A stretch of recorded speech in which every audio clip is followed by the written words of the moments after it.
चलिए अब अपन स्टार्ट करते हैं रिवीजन अपने जो मिसलेनियस टॉपिक्स हैं। मिसलेनियस क्या बोलूँ, मतलब छोटे छोटे टॉपिक्स हैं। Like introduction to Ind AS एक चैप्टर इस बार सिलेबस में आया था।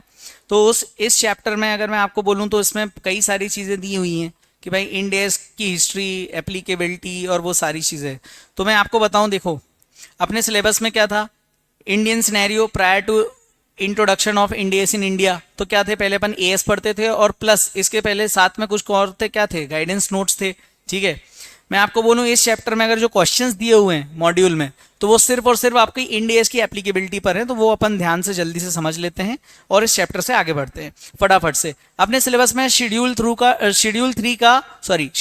का डिवीजन नंबर 2, जिसमें क्या दिया गया है, इंडियन अकाउंटिंग स्टैंडर्ड्स के बारे में दिया हुआ है। मैं आपको ये बोलूँ तो ये देखो, Division 1 applies to all companies following accounting standards. Division 2 applies to all companies following Indian accounting standard. Division 3 syllabus में ही नहीं है, applies to non-banking financial companies. ठीक है, not applicable to Ind AS is not applicable to banking company, insurance companies और companies exempted by central government from Schedule 3 requirement. जिस पे Schedule 3 नहीं लग रहा, उस पे AS और Ind AS कहाँ से लगेंगे, है कि नहीं। हाँ, companies having subsidiary, joint ventures, associate to prepare and present consolidated financial statements as well as standalone financial statement as per Schedule 3।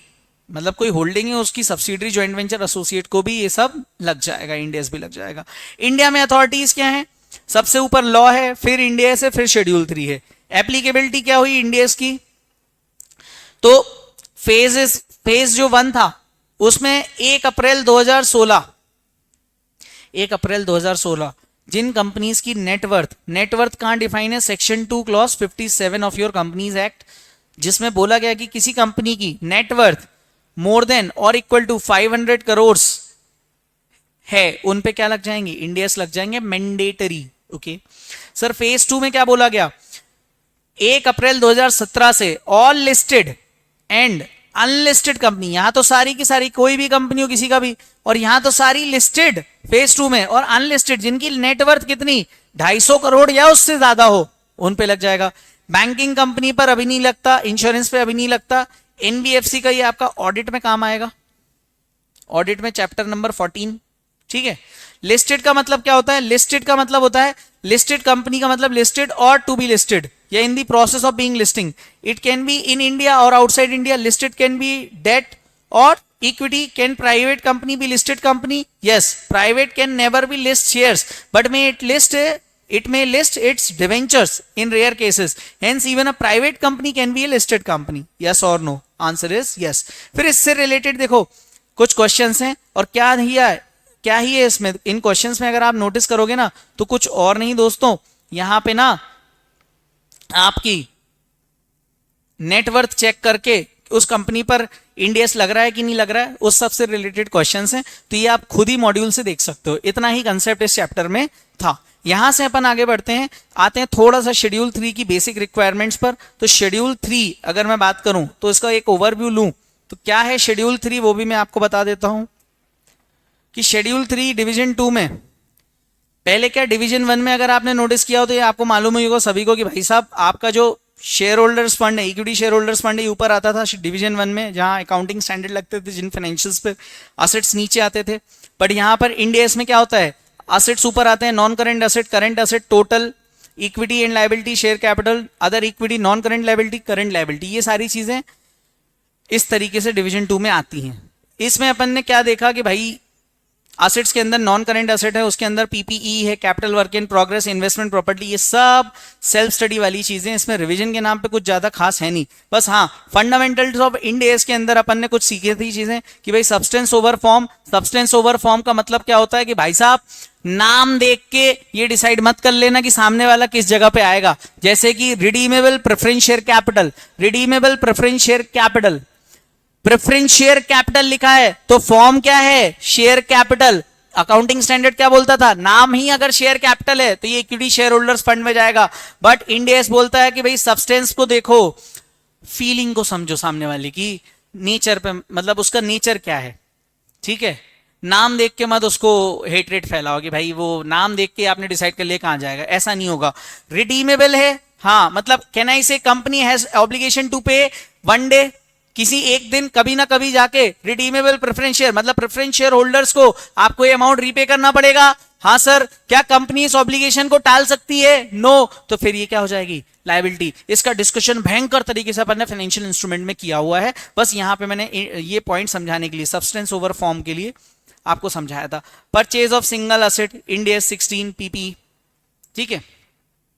Fair value accounting, Ind AS 113, Ind AS uses fair value basis for measurement of assets at reporting date मतलब balance sheet date, and even at initial recognition in some cases assets काय पे value होते हैं? Fair value पर, cost per नहीं होते। और liabilities and equity भी फेयर वैल्यू पे आ जाती हैं।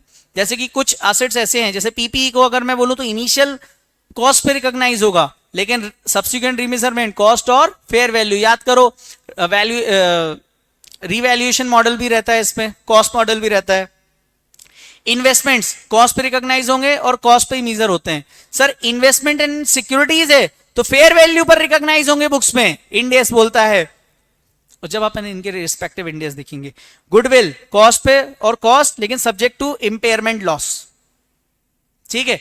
अदर इंटेंजिबल असेट्स कॉस्ट और fair value. Bearer plant fair value less cost to sell या कॉस्ट ऑफ डिस्पोजल जिसको अपन बोलते हैं, और इसका रीमेजरमेंट भी fair value less cost of disposal पे होगा। स्टेटमेंट ऑफ प्योरल, ये तो पूरा ही बदल गया भाई साहब। पहले क्या होता था अकाउंटिंग स्टैंडर्ड के टाइम पर, क्या होता था कि आपका स्टेटमेंट ऑफ प्योरल कैसे बनता था कि revenue from operation, other incomes, total हो गया इनकम्स का, फिर expenses, total profit before tax less taxes, आ जाता था प्रॉफिट आफ्टर टैक्स। लेकिन यहां पर P&L के अलावा यहां पर OCI अदर कॉम्प्रिहेंसिव इनकम भी दी हुई है। सर ये what is this other comprehensive income? और उस अदर कॉम्प्रिहेंसिव इनकम के अंदर भी नॉट रिक्लासिफाइबल टू PRL और रिक्लासिफाइबल टू PRL, मतलब OCI NR और OCI R भी सेग्रीगेट करना पड़ता है। सर ये किस बेसिस पे होता है तो अपन देख लेते हैं, आ जाते हैं। पहले तो ये देख लीजिए PRL का फॉर्मेट वगैरह, ठीक है। इसके अलावा OCI होता क्या है? तो OCI are those revenues, gains, losses under Ind AS और IFRS that are excluded from income statement of PRL.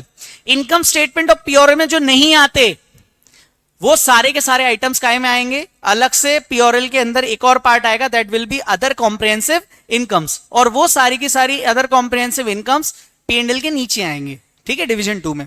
It means these items are listed after net income in statement of PRL, sorry, ठीक है। हाँ, these are recognized as OCI when they are unrealized in PRL, once it is realized bearing few exceptions, ठीक है।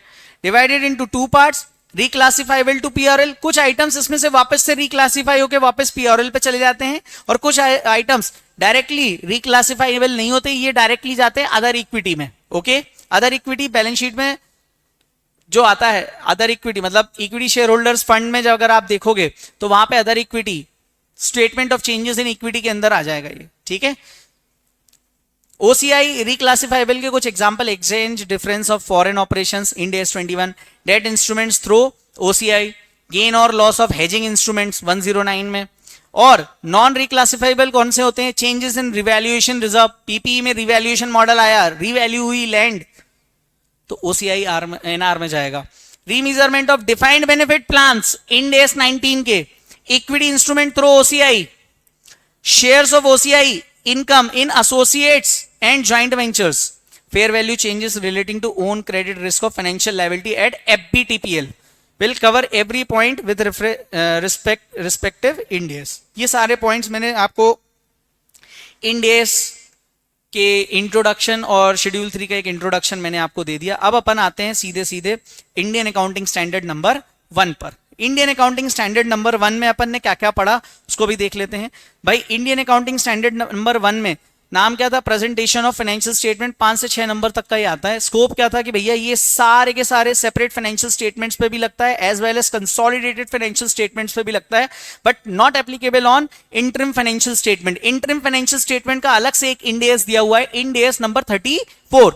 इसके अलावा इसमें दिए हुए थे जनरल इंस्ट्रक्शंस। जनरल इंस्ट्रक्शंस में सबसे पहली बात थी कि भैया मटेरियलिटी। मटेरियलिटी क्या होती है? भाई आपने इंटरमीडिएट से लेके अभी तक में सब कुछ पढ़ा हुआ है कि भाई ऐसे ट्रांजैक्शन और इवेंट जो यूजर के डिसीजन मेकिंग को अफेक्ट कर दें वो होते हैं कौन से? Material items.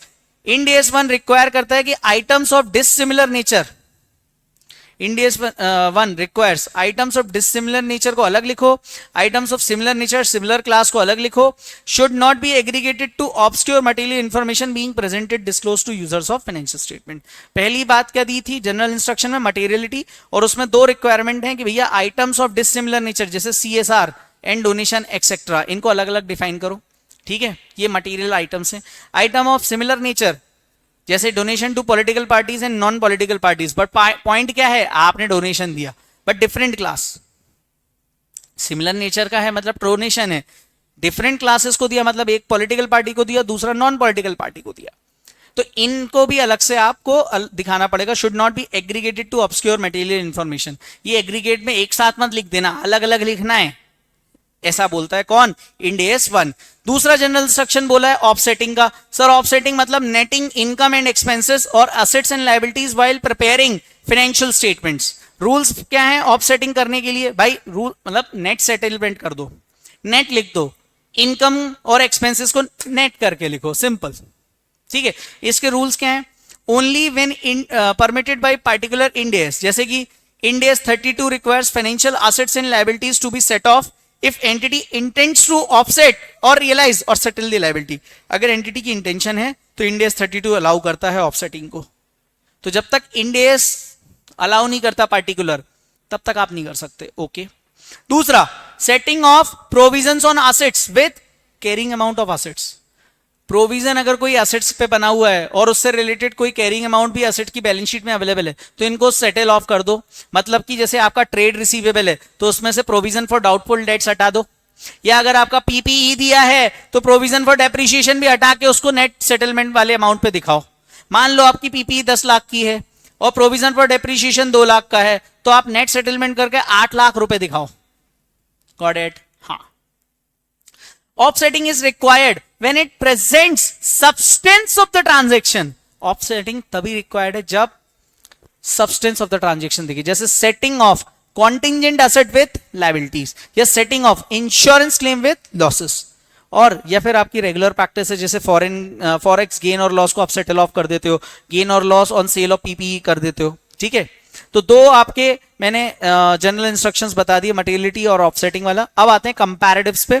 थर्ड है general instruction schedule 3 division 2 Ind AS 1 में, that is the comparatives. It is required for balance sheet, statement of POL, cash flow statements, statement of changes in equity, notes to the accounts, minimum 1 year का plus previous year opening balance sheet in case of first time adoption and restatement having material effect।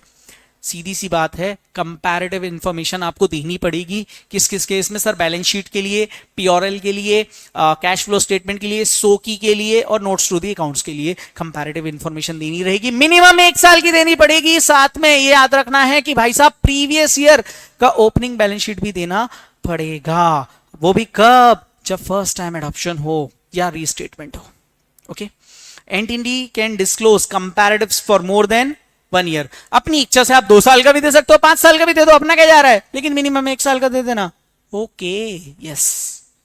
Consistency, company to use consistent basis of accounting for similar items and items of similar class, changes to be made only if it the change provides better presentation, disclosure requirement for changes in accounting policy along with its financial effect भी दिखा दो, change in nature of operation या required by Ind AS. आप ये मान के चलना, ये 4 रिक्वायरमेंट्स दोस्तों होनी चाहिए, तभी आप फाइनेंशियल स्टेटमेंट्स में कोई कंसिस्टेंटली फॉलो हो रही चीज को चेंज कर सकते हो। चेंजेस अगर करे तो ये बता देना कि क्या रीजन था, okay. Sir frequency of reporting at least annually, भाई फाइनेंशियल स्टेटमेंट्स को आप एटलीस्ट एनुअली तो दिखाओगे, और reporting period is more than 12 months or less than 12 months, then disclose report according to the reporting period, or fact that current year figures are not comparable with previous year figures, तो भी आप disclose कर दो जब जब ऐसी कोई परेशानी है। इसके अलावा 2 जनरल इंस्ट्रक्शंस और हैं, गोइंग कंसर्न और एक्रूअल बेसिस। इनको मैंने एक्सप्लेन इसलिए नहीं किया बिकॉज ये आपको मालूम है। बताओ सीए फाइनल में आकर अगर मैं आपको ये एक्सप्लेन कर रहा हूं तो आपके सीए फाइनल में होने पे क्वेश्चन मार्क लगाना है, that's why. Complete set of financial statements के अंदर क्या क्या आता है भाई साहब, बैलेंस शीट, बैलेंस शीट के अंदर current assets and non current assets, current liabilities, non current liabilities, breach of loan, long term loan, ये अपने को देखना है। पीओरएल में P&L एंड OCI अपन देख ही चुके अभी। सो की का फॉर्मेट मैं आपको दिखा देता हूं, वैसे आपके मॉड्यूल में दिया हुआ है एनेक्जर में। Cash flow statement Ind AS 7, notes to the account अपन ने बहुत सारे चैप्टर बिजनेस कॉम्बिनेशन कंसोलिडेशन अभी करेंगे तो आपको को मालूम चलेगा। Comparative for more than 1 year अपन ने ऊपर ही पढ़ लिया। Opening balance sheet on day 1 of previous year prepared only in following cases, Ind AS 8 की रिक्वायरमेंट है ये, whether there is change in accounting policy, और अगर ऐसा होता है तो रेट्रोस्पेक्टिव इफेक्ट हुआ होगा, हाँ, या आपने कोई एरर रेक्टिफाई किया या क्लासिफिकेशन किया किसी एरर का तो वहां भी रेट्रोस्पेक्टिव। जहां जहां रेट्रोस्पेक्टिव इफेक्ट आएगा तो आपको प्रीवियस ईयर की डे 1 की बैलेंस शीट बनानी पड़ेगी बस। Okay, yes sir. Current asset, 4 conditions में से कोई भी एक कंडीशन फुलफिल हो जाए तो वो करंट एसेट्स हो जाएगा। दैट इज दी पहला, expected to be realised in normal operating cycle. Normal operating cycle, अब नॉर्मल ऑपरेटिंग साइकिल को कैसे आप डिफाइन करोगे, तो raw material, finished goods, inventory sold plus debtors का कलेक्शन, ये सारी चीजों को क्या बोलेंगे अपन, नॉर्मल ऑपरेटिंग साइकिल। ये अपन ने FM में पढ़ा है, CA इंटर में, वर्किंग कैपिटल मैनेजमेंट में। इसके अलावा या तो फिर expected to be realise within 12 months from the end of reporting period, reporting period के अंत होने के 12 महीने के अंदर अंदर रियलाइज हो जाए तो भी वो करंट हो जाएगा। हेल्ड फॉर ट्रेडिंग इन्वेंट्री, या if it is a cash और cash equivalents except if it is restricted for being used for at least 12 months from the reporting period। भाई कैश और कैश इक्विवेलेंट है as per Ind AS 7, as per Ind AS 7 cash balance है या bank balance है, bank balance, saving account, cash and cash equivalent. Fix deposit है अगर तो less than 3 months के लिए तो कैश एंड कैश इक्विवेलेंट होगा, लेकिन अगर फिक्स डिपॉजिट 3 महीने से ज्यादा के लिए तो वो कैश एंड कैश इक्विवेलेंट नहीं होता है। ये अपने को कहा मालूम पड़ा था इंड AS 7 में about cash and cash equivalent. लेकिन इनके अलावा अगर ये रिस्ट्रिक्शन है, संस्कार ने लोन लिया सेविंग अकाउंट बैलेंस से, सेविंग अकाउंट से, बैलेंस उसमें 70 करोड़ था, वो फ्रीज हो गया तो वो आपके लिए क्या हो जाएगा, non current asset, current asset नहीं होगा, ये एक्सेप्शन है। ओके, इसके अलावा करंट लायबिलिटी की रूल क्या है sir, it is expected to be settled in normal operating cycle और it is due to be settled in 12 months after reporting period. हाँ, या तो expected to be settled, settle हो रहा है, रियलाइज नहीं होगा भाई, ये लायबिलिटी है तो ये सेटल होगी हमेशा, रियलाइज नहीं होगी। लेकिन कब, नॉर्मल ऑपरेटिंग साइकिल, मैंने ऊपर ही डिफाइन कर दिया। Due to be settled in 12 months after reporting period, settled in 12 months after reporting period, भाई साहब after reporting period. Okay, settle हो रही 12 महीने, रिपोर्टिंग पीरियड के 12 महीने के अंदर अंदर, या फिर within 12 months. Held for trading, ठीक है। It does not have unconditional right to defer settlement of liability for at least 12 months after reporting period. Reporting period से 12 महीने से ज्यादा आप इस लायबिलिटी को डेफर नहीं कर सकते तो भी ये करंट लायबिलिटी हो जाएगी। मान लो HD लिमिटेड लोन लिया, किसने, मिस्टर HD ने सारिका से, तो लोन इसने दिया है और लोन इन्होंने लिया है तो इनके लिए लायबिलिटी हो गई, ठीक है। अब payment is due with in 11 months from the end of reporting period, that is 28 Feb 2025, तो करंट लायबिलिटी हो जाएगी। क्यों, 11 months. HD expects that he will repay, हाँ, तो दूसरा HD expects that he will repay in 2 years। अब जब भाई साहब 2 साल में आप प्रीपेमेंट कर रहे हो किसी लोन को तो फिर तो वो हो जाएगी नॉन करेंट लायबिलिटी ना, नॉन करेंट लायबिलिटी हो जाएगी। यहां रूल क्या था, सेटलमेंट या तो 12 मंथ्स आफ्टर रिपोर्टिंग पीरियड या फिर नॉर्मल ऑपरेटिंग साइकिल। अब यहां ऑपरेटिंग साइकिल की तो बात ही नहीं थी, डायरेक्टली बोला 2 साल बाद करूंगा, तो इस साल का करंट ईयर खत्म हुआ उससे 2 साल बाद, मैं तो मैक्सिमम 12 महीने की बात कर रहा हूं, 2 साल मतलब 24 महीने, नॉन करेंट। ओके, बस इसके अलावा एक लास्ट चीज है, रेक्टिफिकेशन और वेवर ऑफ ब्रीच और लॉन्ग टर्म लोन कोवेनेंट, ठीक है, या breach of long term loan. इसमें तो मैं आपको एक समरी चार्ट दिखा देता हूं तो वो आपको ध्यान रहेगा। अगर आपका लॉन्ग टर्म लोन ब्रीच हुआ, breach of long term loan हुआ, और कब हुआ, बिफोर, डिफॉल्ट कब हुआ, डिफॉल्ट के पहले ही आप चले गए, कहां चले गए, सामने वाले बैंक के पास या पार्टी के पास, और आपने ग्रेस पीरियड ले लिया, और ग्रेस पीरियड लिया लेस देन 12 मंथ्स और डिफॉल्ट हुआ ही नहीं, इसका मतलब तो नॉन करेंट लायबिलिटी रहेगी। वापस समझना, लॉन्ग टर्म लोन ये बहुत इंपॉर्टेंट है, 5 star. Long term loan breach हुआ, डिफॉल्ट के पहले ही पहुंच गए आप, कहां पे? सामने वाले के पास, और वहां से ग्रेस पीरियड ले लिया कि भैया हम लोन नहीं चुका पाएंगे, हमने ले तो लिया पैसा, हम नहीं चुका पाएंगे, और आपको उसने दे दिया कितने टाइम की? 12 महीने। अच्छा मुझे बताओ, क्या अभी लोन डिफॉल्ट हुआ था क्या? नहीं, डिफॉल्ट के पहले ही अगर आपने ग्रेस ले लिया तो ये ऑटोमेटिकली नॉन करेंट लायबिलिटी हो गई। हाँ सर, सर डिफॉल्ट हुआ, फिर आप गए, डिफॉल्ट के बाद ग्रेस पीरियड एग्जैक्टली 12 महीने या फिर उससे 12 महीने से ज्यादा का ग्रेस पीरियड ले लिया तो नॉन करेंट हो जाएगा। और सर डिफॉल्ट के बाद के ग्रेस पीरियड लिया लेकिन ग्रेस पीरियड था लेस देन 12 मंथ्स, तो करंट लायबिलिटी। क्यों? क्योंकि डिफॉल्ट हो चुका है, यहां डिफॉल्ट हुआ नहीं था। Is that clear? हाँ, बस इस चार्ट को ध्यान में रखते हुए आप क्वेश्चन बैंक के क्वेश्चन भी कर सकते हो। अगर मैं बात करूं, अपन आ जाते हैं क्वेश्चन बैंक पर, इंडेस 1 के, है ना, इंडेस 1 के क्वेश्चन बैंक पे आ जाते हैं अपन। चैप्टर 1 है ये, देखो जनवरी 21 का क्वेश्चन है, ठीक है। Entity A had obtained long term loan during January 2019 which is subject to certain. ये सारे के सारे क्वेश्चंस मैं आपको शेयर कर दूंगा, ठीक है, और इनको आप फटाफट से देख लेना साथ में। पहले अपन डिस्कशन कर लेते हैं, है ना। जनवरी 21 का क्वेश्चन देख लो। Entity A had obtain long term loan during January 2019 subject to financial covenant. Condition है, कोई कंडीशन का ब्रीच हुआ तो आपको लोन चुकाना पड़ जाएगा। कंडीशन क्या थी कि भैया जो टेन्योर ऑफ द लोन है उसमें आपको डेट इक्विटी रेशियो 65:35 का मेंटेन करके रखना है all the time. In case of breach the loan will be repayable immediately, तो आपको रीपे करना पड़ जाएगा। सर ये क्वेश्चन कहां से उठाया? कुछ नहीं, जनवरी 21 का क्वेश्चन है दोस्तों, मेरे क्वेश्चन बैंक का क्वेश्चन नंबर 1 है, बस बात खत्म, ठीक है। The loan agreement also states that these covenants will be assessed at the end of the each quarter and reported to the bank within a month from the end of each quarter, ठीक है।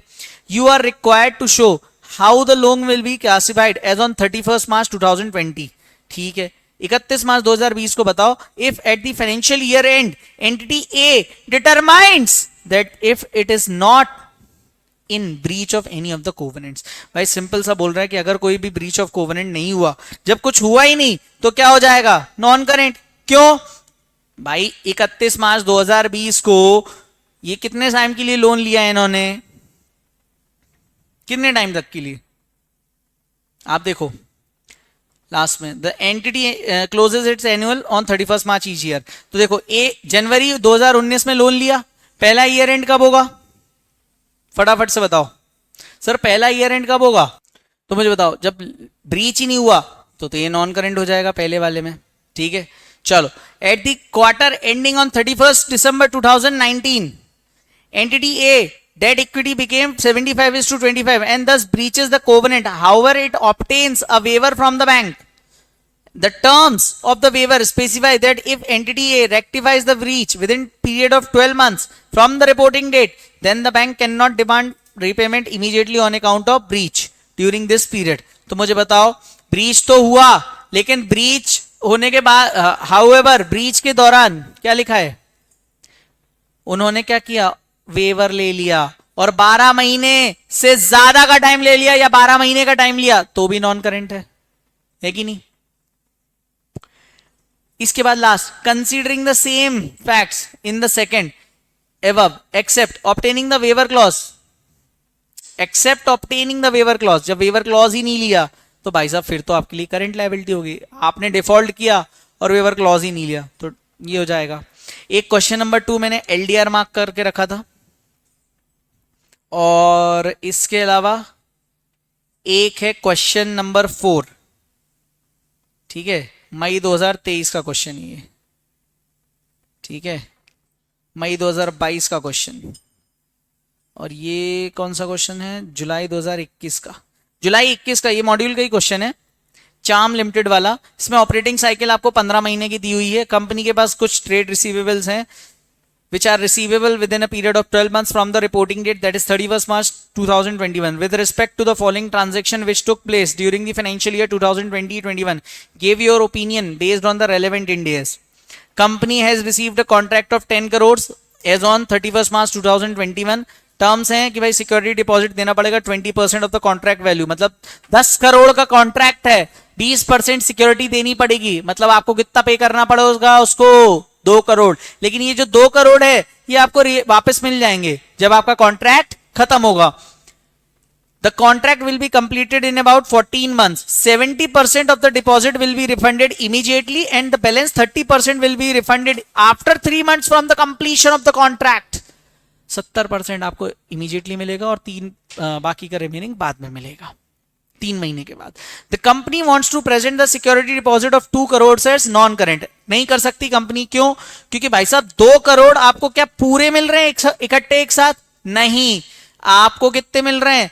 2 करोड़ में से 70% अगर 2 करोड़ का बोलूं तो 1 करोड़ 40 लाख रुपए आपको मिलेंगे इमीडिएटली और बाकी के 60 लाख कब मिलेंगे? 3 महीने के बाद। तो मुझे बताओ क्या ये 2 करोड़ पूरा कर सकते हैं? नहीं। तो ये देखो नॉन करेंट आएगा काय के लिए। देखो पहले वाले केस में क्या पूछा है, is the management decision correct? तो मैनेजमेंट, उन्होंने पूछा मैनेजमेंट का डिसीजन करेक्ट है कि नहीं, तो यहां पे मैनेजमेंट का डिसीजन विल बी इनकरेक्ट। क्यों? The security deposit made by the company with the customers to be classified as current assets to the extent of 70%। ये देखो it will be refunded immediately on completion of 14 months. और आपकी cycle कितनी थी? 15 महीने। 15 महीने के अंदर अंदर के टाइम पे आपको मिल रहा है तो ये करंट हो जाएगा। लेकिन बाकी का जो 60 लाख है वो नॉन करंट रहेगा। Got it? क्यों? क्योंकि वो 14 + 3 17 महीने और अपनी ऑपरेटिंग साइकिल कितने की है? 15 महीने की। ये बात समझ में आई ठाकुर? ठाकुर नहीं मतलब बच्चों, है ना? हाँ यार। ओके, सेकंड क्या पूछा इन्होंने?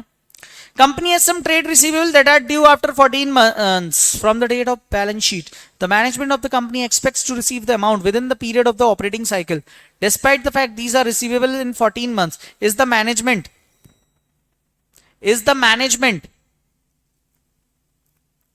would like to present these as current. Management का डिसीजन करेक्ट है? बिल्कुल। क्यों भाई? 15 महीने की ऑपरेटिंग साइकिल 14 में मिल रहा है तो करंट लायबिलिटी हुई ना। रूल अपने को याद होना चाहिए जो अपन ने नोट्स में, हैंड रिटन नोट्स में देखे ये वाले, ये अपने को याद होना। हैंड रिटन नोट्स अगर आपके पास हैं आप कुछ भी कर सकते हो इंडिया में, बहुत फटाफट से रिवीजन कर सकते हो, कोई क्वेश्चन ऐसा नहीं है। ठीक है, थर्ड पे आ जाओ। नॉर्मल कोर्स ऑफ बिजनेस है, company has given 2 contracts and receive total security of 4 crore. 3 crore is receive from X limited and 1 crore is receive from Y limited. These are repayable on completion of the contract. However, if the contract is cancelled within the contract term of 18 months, then the deposit becomes payable immediately. The company is positive about contract with X Limited, but is in doubt about the contract received from Y Limited. एक से doubt में, एक में doubt में ही नहीं है. The company wants to present 3 crore as non-current and 1 crore as current. अब उनको ऐसा लगता है तो वो ऐसा कर सकते हैं. ये देखो कहां गया थर्ड वाला, ये रहा. ये इन्होंने Ind AS 1 का प्रोविजन लिखा जो अपन ने रूल में लिखा. ठीक है, although it is expected that X Limited will fulfill the contract, the deposit will not be refunded. But in case of cancellation within the contract term, refund of security deposit is a condition that is not within the control of entity. Hence, Charm Limited does not have an unconditional right to defer the settlement for an at least 12 months from after the reporting date. According to the deposit will have been classified as current liability. बस याद रखना, क्योंकि भाई अगर उन्होंने cancellation कभी भी करा, भले ही उनको लग रहा हो कुछ भी हो, लेकिन अगर उन्होंने कैंसिलेशन कर दिया, सामने वाली पार्टी ने अगर कॉन्ट्रैक्ट को कैंसिल करा तो आपको रिफंड करना पड़ेगा. आप डेफर नहीं कर सकते, और जब आप डेफर नहीं कर सकते मतलब इट इज योर ऑब्लिगेशन, और ऑब्लिगेशन है तो फिर ये करंट हो जाएगा. यस और नो. लास्ट वाला देख लेना, बस ये लास्ट है. इसके बाद Ind AS अपना खत्म. उसके बाद आपके क्वेश्चंस मॉड्यूल के देख सकते हो, कोई दिक्कत नहीं. कॉमन बड़े वाले जो क्वेश्चंस हैं वो अपन अलग से डिस्कस कर लेंगे कभी. ऑल्दो बड़े वाले क्वेश्चन अपन ने रिसेंटली करे थे तो उनकी रिवीजन की जरूरत नहीं है. मैं उतना ही, मैंने आपको बोला था 70 to 80% आपका FR में रिवाइज कराऊंगा, तो जितना जरूरत है उतना मैं करा देता हूं. जो अपन ने इनिशियली चीजें पढ़ ली थी उनका तो पूरा करा दूंगा. The company is planning to replace a machinery given an advance of 1 crore for purchase of a new machinery which will be delivered in 6 months from the end of balance sheet.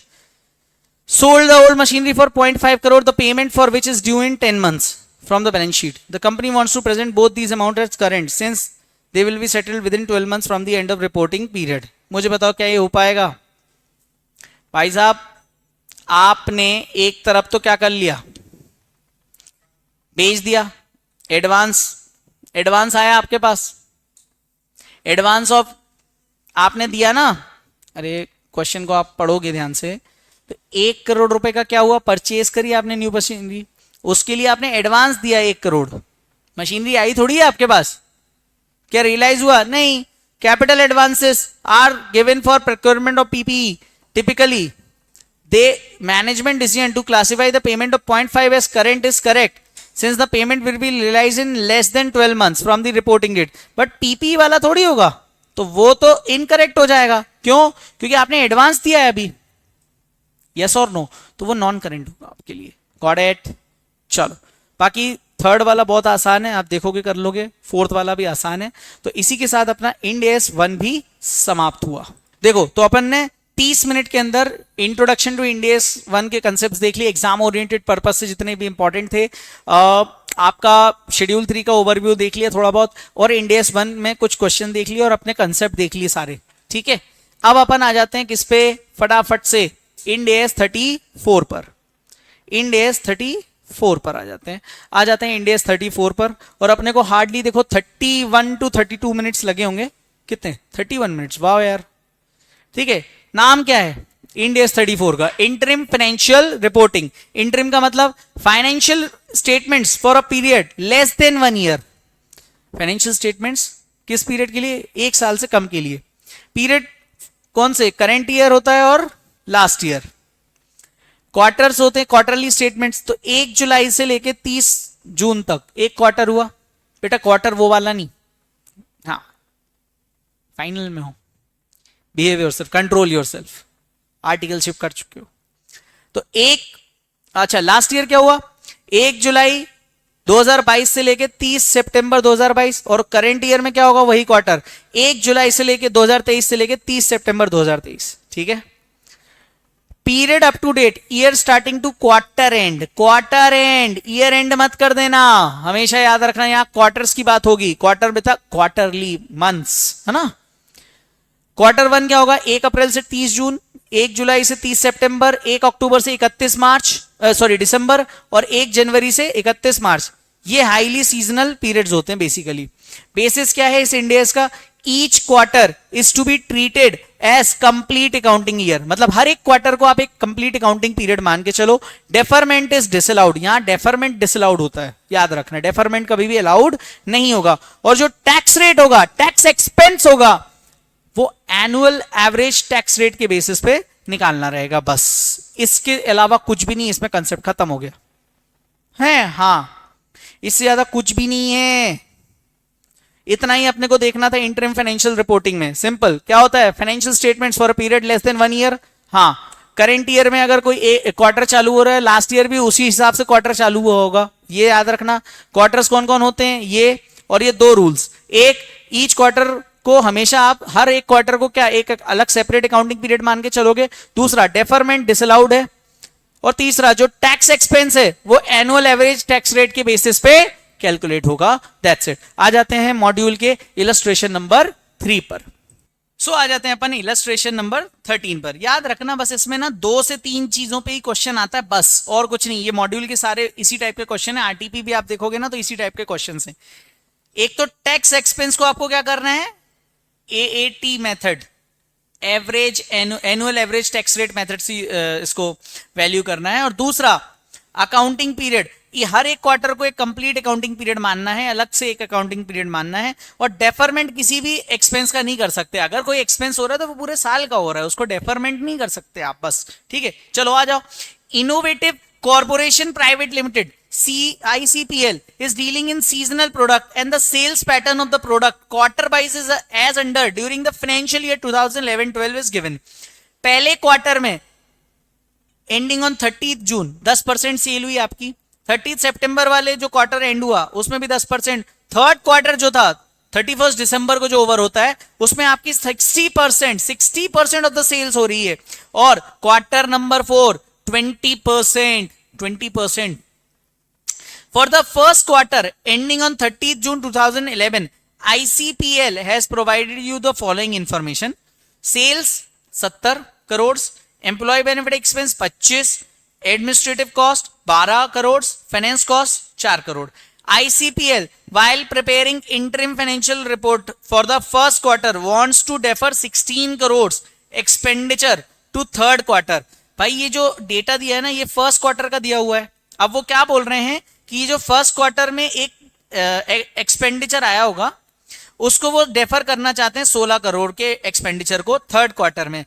किस argument के basis पे कि भैया third quarter is having more sales, therefore third quarter should be debited by more expenditure. मतलब उनका कहने का ये मतलब है कि भैया मेरा सीजनल बिजनेस है, सबसे ज्यादा सेल में थर्ड क्वार्टर पे कर रहा हूं, तो जो मैं फर्स्ट और सेकंड में एक्सपेंडिचर हो रहा है तो उसको भी मैं थर्ड क्वार्टर में जब इनकम ज्यादा होगी तभी मैं मतलब एक्सपेंस को रिकॉग्नाइज करूंगा।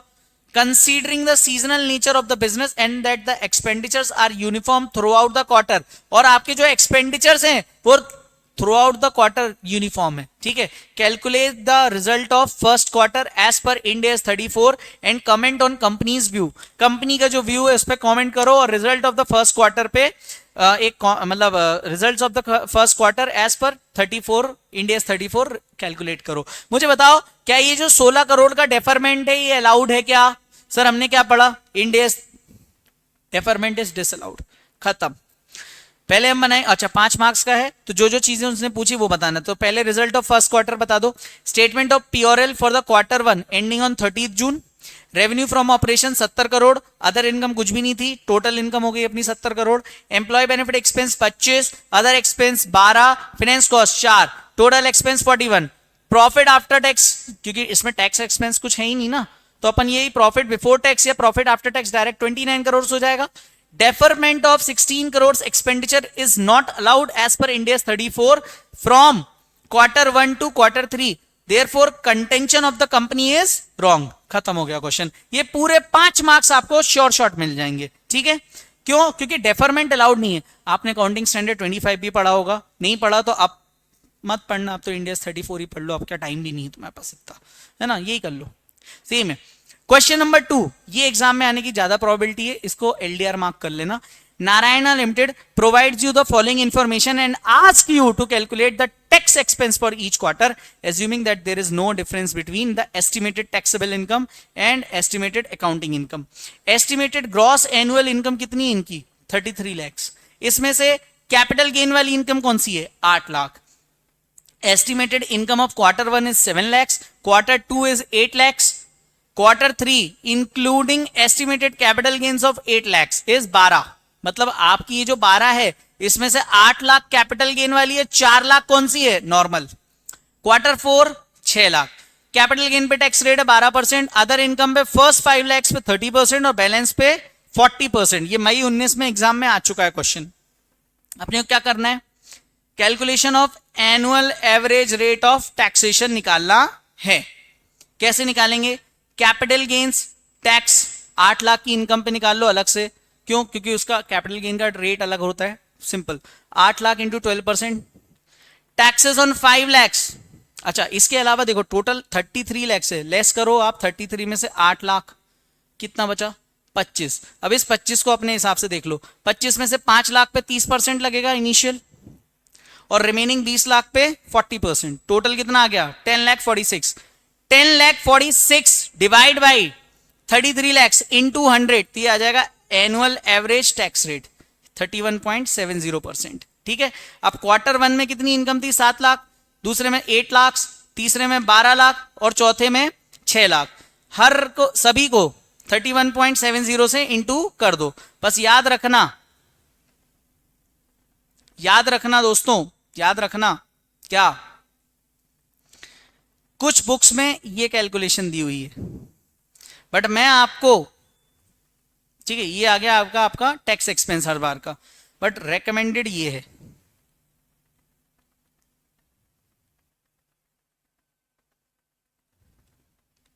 मैं आपको ये जो आप बोल रहा हूं ना, ये वाला आप रेकमेंड करना, भले से इसको नहीं भी करोगे इस तरह से तो भी चलेगा, बिकॉज कई बार ICAI maximum of the time ये फॉलो करता है और ये कुछ टेक्स्ट बुक्स हैं जो फॉलो करती हैं, तो मैं इसको इसलिए रेकमेंड ज्यादा नहीं करता। तो अपन को क्या करना है, आईसीआई के मेथड को फॉलो करना है, रेकमेंडेड बाय आईसीआई। ICAI कौन? माई बाप। ICAI ने बोला 5 लाख सही है तो 5 लाख सही, कैसे भी सही है, आई डोंट केयर। तो अपने को हमेशा ICAI वाला मेथड फॉलो करना है, अपने को कुछ और दिमाग नहीं लगाना। तो अपन ये ऊपर वाला मेथड भले ही फॉलो मत करना, इसको क्रॉस कर देना, लेकिन समझाना था मेरा काम, मैंने आपको समझाया। कुछ टेक्स्ट बुक्स में ये दिया हुआ है, लेकिन मैं इसको रेकमेंड इसलिए नहीं करता बिकॉज ICAI इसको रेकमेंड नहीं करता। आ जाते हैं इस पे जिस पे ICAI रेकमेंड करता है। ICAI ने क्या बोला? सिंपल, आपके क्वेश्चन में टोटल 33 lakhs का क्या है? सर टोटल इनकम है। सर 33 में से 8 लाख कितनी है? कैपिटल गेन्स की। अलग करो, कितना बचा? सर 25 लाख। 25 लाख बचा ना, चलो तो 25 लाख पे टैक्स कैलकुलेट कर लो। Tax on ₹5 lakhs into 30%, 5 lakh पे 30% था, 1.5 लाख आ गया। Tax on the remaining 20 lakhs, क्यों? टोटल 25 लाख था ना, other than the capital gain, हाँ उस पे 40% निकाल लो, कितना आया? 9,50,000। ये 9,50,000 डिवाइड बाई 25 लाख इंटू 100, तो आपकी क्या आ गई ये? सर ये आ गई एनुअल एवरेज टैक्स रेट। ये जो एनुअल एवरेज टैक्स रेट आ गई 38%। अब देखो यहां कितनी आ रही थी? 31, तो इसलिए इसको नहीं लेना है। ये 38% आ गई, जो इसको आप यूज कर लो। Q1 में कितनी इनकम थी आपकी? 7 लाख इंटू 38% कर लो तो टैक्स एक्सपेंस आ जाएगा 2,66,000। अगर Q2 की मैं बात करूं तो आपका 8 लाख है और 38% इनकम, तो 3,04,000। Q3 12 लाख, लेकिन भाई साहब 12 लाख में से 8 लाख तो कैपिटल गेन वाला है, तो 8 लाख इंटू 12% 96,000, और नॉन कैपिटल गेन मतलब normal taxation income 4 lakh into 38% 1,52,000। Total आपका Q3 की क्या आ जाएगी? 2,48,000।